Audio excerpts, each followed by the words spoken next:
السلام عليكم ورحمة الله. النهاردة حبايبي هنعمل مع بعض زبدة الفول السوداني، وهنعملها بطريقتين مختلفين عن بعض، ومن ضمنهم طريقة هنعمل بيها الفول السوداني بكمية كبيرة. ومن خلال الفيديو هنعرف ازاي لو احنا عندنا كمية بسيطة من الفول السوداني ازاي نضاعف الكمية وتطلع معانا كمية كبيرة، وتعملي منها سندوتشات تنفع للمدارس وتنفع للرحلات وبتكون مغذية جدا. ودلوقتي انا كنت جايبه نص كيلو من الفول السوداني، بس كنت جايباه ني من غير تحميص، من غير ما يتحمص يعني. وانا دلوقتي حمصته كده في فرن البوتاجاز تحت الشوايه، ودلوقتي هقشره معاكم ونعيرهم كده ونشوف هيطلعوا معانا قد ايه، لان طبعا بعد ما احنا حمصناهم في فرن البوتاجاز اتاكل منهم كتير، فطبعا هيطلعوا معانا اقل من نص كيلو.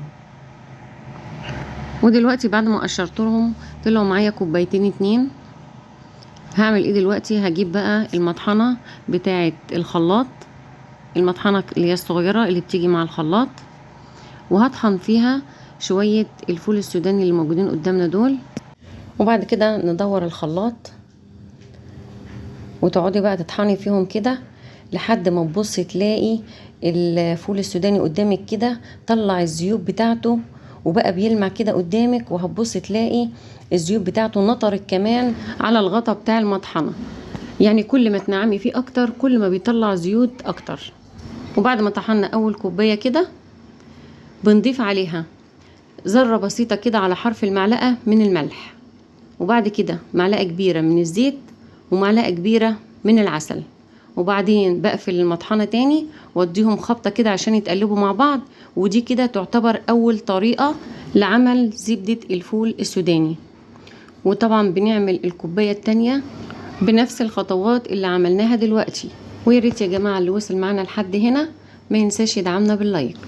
ودي كده تبقى الطريقة الأولانية لعمل زبدة الفول السوداني، ودي الطريقة المعتادة. الطريقة الجديدة بقى ان احنا هناخد زبدة الفول السوداني بعد ما طحناها وجهزناها زي ما انت شايفة كده، هنضاعف بقى الكمية، هنضاعفها بقيمة غذائية اعلى، وكمان هنخليها تبقى كريمية تنفع تعمليها سندوتشات للمدارس والرحلات، وتنفع برضو تقدميها على الفطار او العشاء. ودلوقتي هنزل بزبدة الفول السوداني في الخلاط، في الشفشق بتاع الخلاط يعني. وبعد كده هننزل بنص كوباية من العسل ونص كوباية من الحليب ونص كوباية من الزيت. وهنا انا منزلتش بالزيت كله مرة واحدة، نزلت بجزء منه، والجزء الباقي ده هنزل بيه اثناء الخلاط ما يكون شغال. وبص بقى يا مرايا الغلطة اللي انا وقعت فيها اثناء ما الخلاط كان شغال كده، انا نزلت بقية الزيت اللي كان باقي معايا. الخليط هنا تقل على الخلاط، والخلاط رفض تماما انه يتحرك.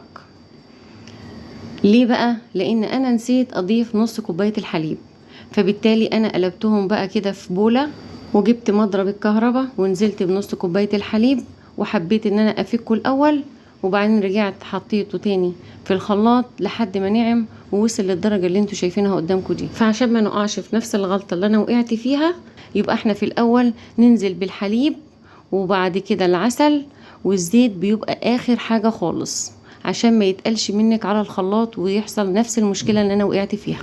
وفي حالة لو انت ما عندكيش عسل ممكن تستبدلي نص كوباية العسل بنص كوباية من السكر البودر، بس طبعا احنا بنقول العسل الابيض عشان نعلي من القيمة الغذائية، وطبعا معروف ان الفول السوداني لوحده يعتبر قيمة غذائية. وبعد كده هيطلع معاكي كريمي وجميل جدا، حاجة كده رائعة.